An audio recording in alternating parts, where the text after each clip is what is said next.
नमस्कार।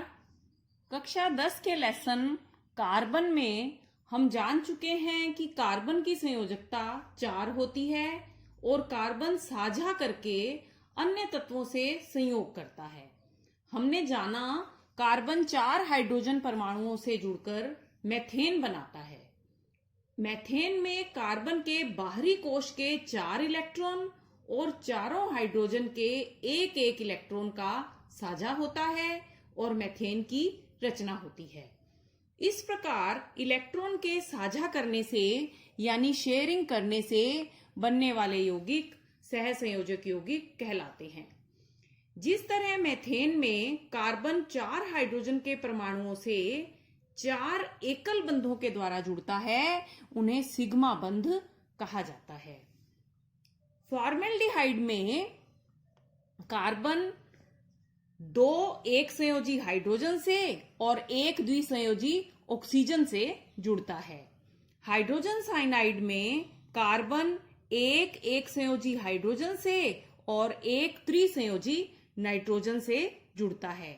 इसी प्रकार कार्बन डाइऑक्साइड में कार्बन 2 द्विसंयोजी ऑक्सीजन से जुड़ता है। ये सभी द्विसंयोजी और एक संयोजी परमाणु जो हैं वो अपने अष्टक को पूरा करने के लिए ऐसा करते हैं, क्योंकि कार्बन के बाहरी कोश में 4 इलेक्ट्रॉन होते हैं, इसलिए यह 4 बंध बनाता है। नाइट्रोजन के बाहरी कक्ष में 5 इलेक्ट्रॉन होते हैं, इसलिए उसे 3 और इलेक्ट्रॉन की आवश्यकता होती है और नाइट्रोजन त्रिबंध बनाता है। और ऑक्सीजन के पास बाहरी कोश में 6 इलेक्ट्रॉन होते हैं, उसे सिर्फ 2 इलेक्ट्रॉन की और आवश्यकता होती है, इसलिए ऑक्सीजन 2 ही बंध बनाता है। अब हम मेथेन की रचना के बारे में थोड़ा विस्तार से जानते हैं। कार्बन की ज्यामिति इसमें समचतुष्फलक के समान होती है, जिसमें चारों संयोजकताएं एक समचतुष्फलक के चारों कोनों की ओर निर्देशित रहती हैं तथा कार्बन परमाणु समचतुष्फलक के केंद्र में स्थित होता है।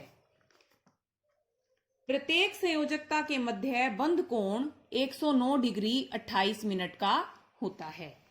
2 निकटवर्ती बंधों के मध्य के कोण को बंध कोण कहते हैं। यानी मेथेन समचतुष्फलकीय ज्यामिति का होता है और इसमें बंध कोण का मान 109 डिग्री 28 मिनट होता है। कार्बन परमाणु में एक और विशेष गुण होता है, जिसके कारण कार्बन कार्बन से जुड़कर अशाखित, शाखित और चक्रीय यौगिक बनाता है। कार्बन के इस गुण को श्रृंखलन कहा जाता है। कार्बन और हाइड्रोजन से बने यौगिकों को हाइड्रोकार्बन कहा जाता है। आज के लिए इतना ही। धन्यवाद।